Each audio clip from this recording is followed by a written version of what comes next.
Okey, Assalamualaikum dan salam sejahtera murid-murid. Jadi, sekarang ni kita akan tengok pula faktor-faktor yang mempengaruhi kadar transpirasi ataupun factors affecting the rate of transpiration. So, kita tahu kan transpiration ataupun transpirasi ni macam mana tumbuhan tu dia lose water, okey, ataupun macam mana dia kehilangan air, kan?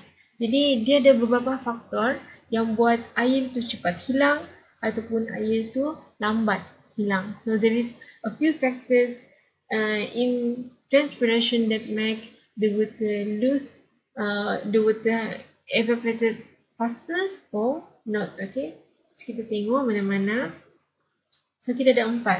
There are only 4 factors that you need to remember. Ada 4 faktor yang mempengaruhi kadar transpirasi. Yang pertama adalah keamatan cahaya. Okay, keamatan cahaya ataupun in English light. Okay, and then suhu ataupun temperature, pergerakan udara, okay, ataupun dalam bahasa English movement of air, okay, pergerakan udara air, kelembapan ataupun in English humidity. Okay, so nanti cikgu ada slide untuk tu English. So keamatan cahaya. So, kadar transpirasi ni bertambah dengan meningkat. Okay. Kalau suhu ni, okay.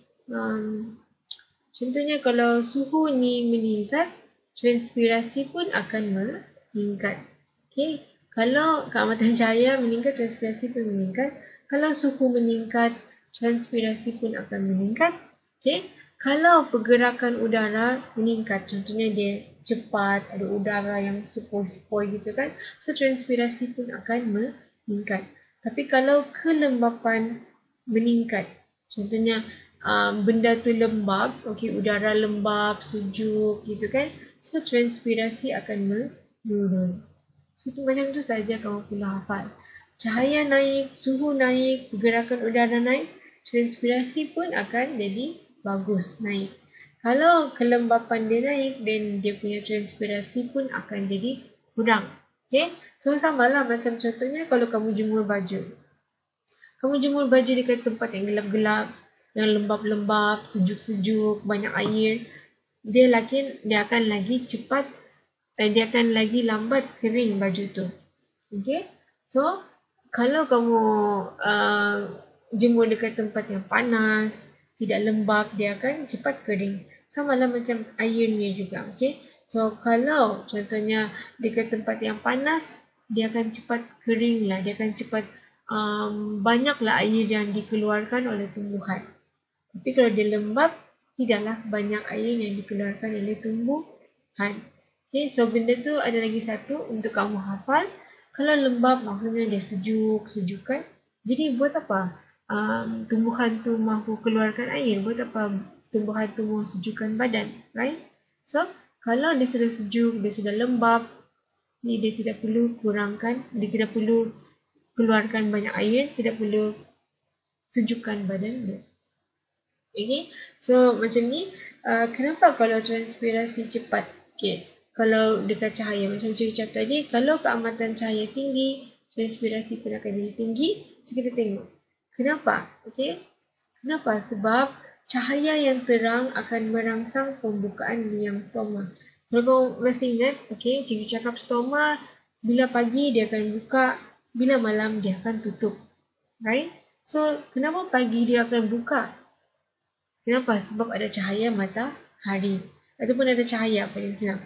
So, bila ada cahaya, dia punya stoma pun buka.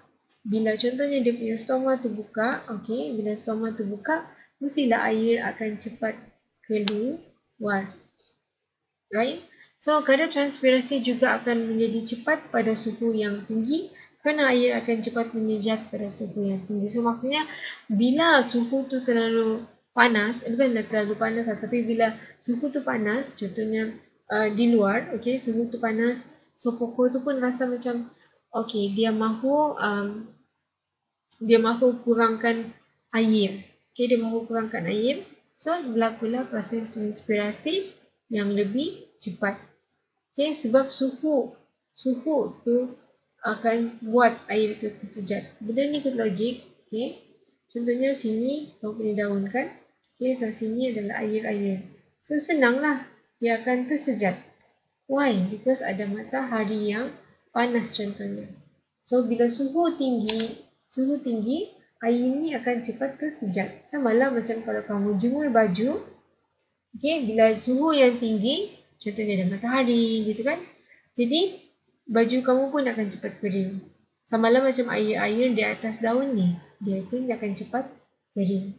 Okay, so ya, kadar transpirasi pun akan meningkat. Okay, bila suhu. So kita tengok pula udara. So bila hala laju, udara yang lebih tinggi juga akan menjadikan transpirasi lebih cepat. So benda ni adalah ikut logik. Contohnya kalau kamu ada kipas, okay? Contohnya kamu ada kipas. So bila kipas ni ada, jadi maksudnya kamu punya tumbuhan tu dekat daun dia, okay? Air yang dekat daun dia tu pun akan cepat tersejat. Okay? So proses transpirasi akan berlaku juga lagi cepat. Okay? Because ada angin. So benda ni ikut logik juga. Contohnya kalau kamu jemur baju, kamu letak di dalam bilik yang tidak kipas. Kamu letak lagi satu dalam bilik yang ada kipas. So bilik yang ada kipas, baju kamu akan cepat kering. Why? Because ada ni. Ada pergerakan udara. Okay, there are air movement. Okay, tapi satu adalah, tapi yang paling penting adalah kamu kena hafal. Lagi, cikgu cakap, kalau kelembapan dia naik, transpirasi dia pun akan turun. Why? Because bila lembap maksudnya sejuk. Sejuk tempat tu, sejuk udara dia. Jadi, buat apa tumbuhan tu mau kurangkan air? Buat apa tumbuhan tu mahu kurangkan air supaya sejukkan badan? Macam cakap tadi, transpirasi adalah juga untuk cooling of the plant. Okay, jadi buat apa dia mau sejukkan badan kalau sudah lembap, sudah sejuk? Okay, jadi bila tinggi kelembapan, dia punya proses transpirasi pun akan rendah.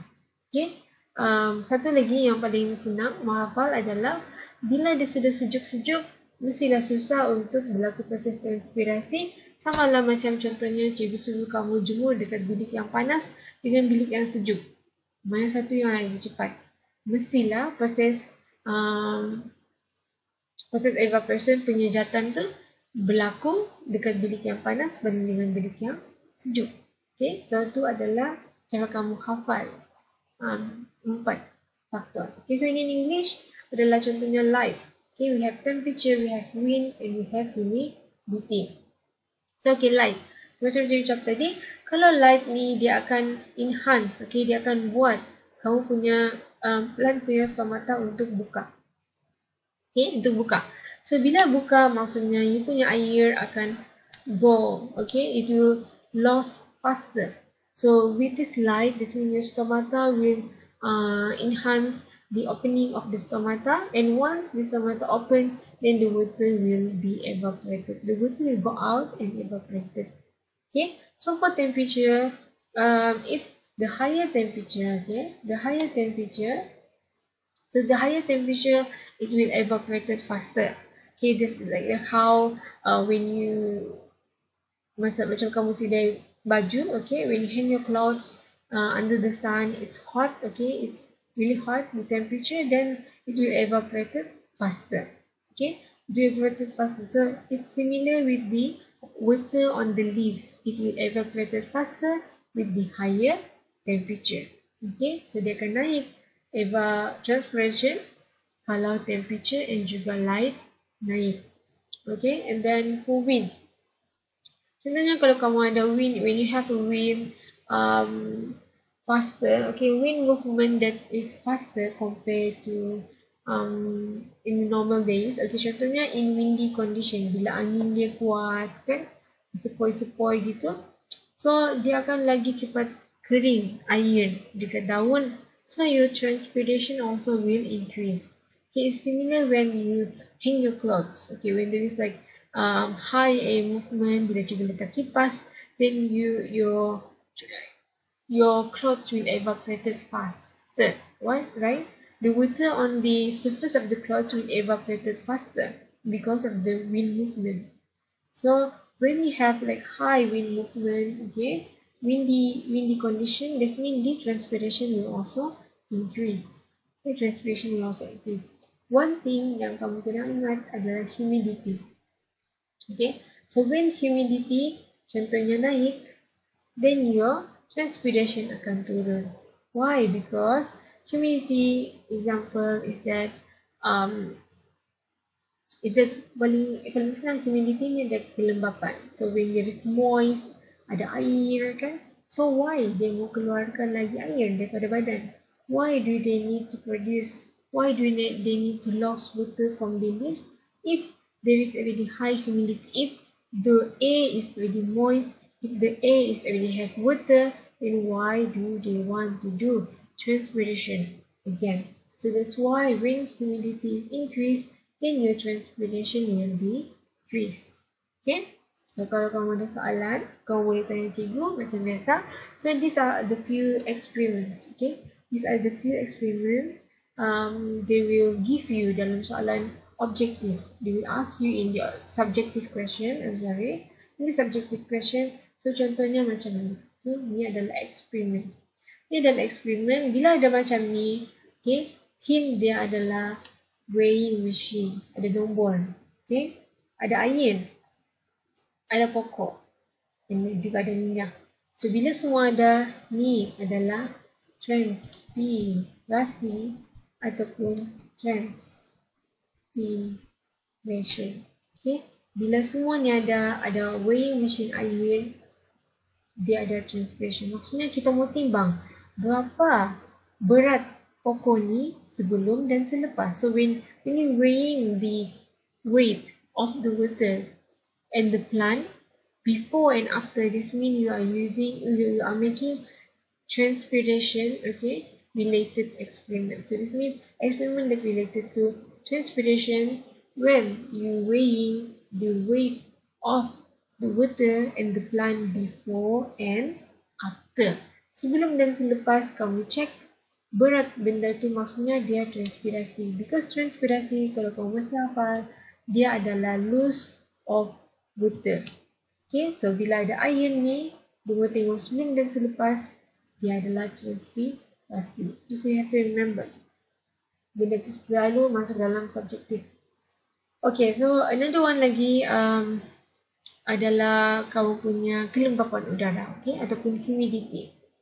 So when contohnya kamu ada ni, sama juga before and then after, ataupun nanti dia akan ada lagi satu gambar, okay, M, okay, untuk M, and then ada lagi satu gambar untuk N, then before dan after. So dia akan weigh berapa weight of this specimen before and after. Dia akan check.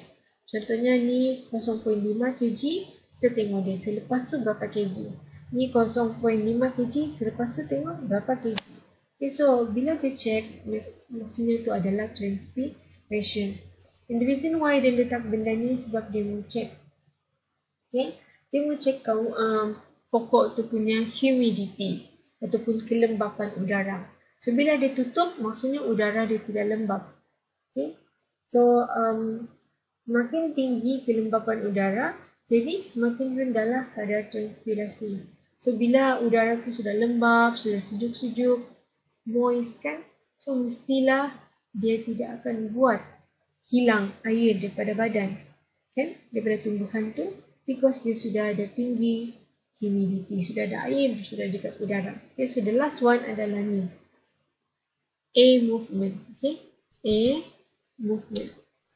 Okay, so air movement ataupun dalam bahasa Melayu adalah pergerakan angin. So bila tinggi pergerakan anginnya ni dia punya transpiration adalah tinggi, ni transpiration dia adalah rendah. Sebab bila ada pergerakan angin, lagi cepatlah proses transpirasi itu berlaku. Sama lah macam kamu jemur baju. Okay, kamu jemur baju ada kipas, when there is wind, high air movement, that means your clothes will dry faster. Because the water on the surface of your clothes will evaporate faster, similar with the evaporation that happens on the leaves, on the surface of the leaves. Okay, sama lah juga dengan air yang tersejat dekat daun-daun ni. Kalau lagi ada banyak kipas, kuat dia punya movement, then you punya transpiration akan naik.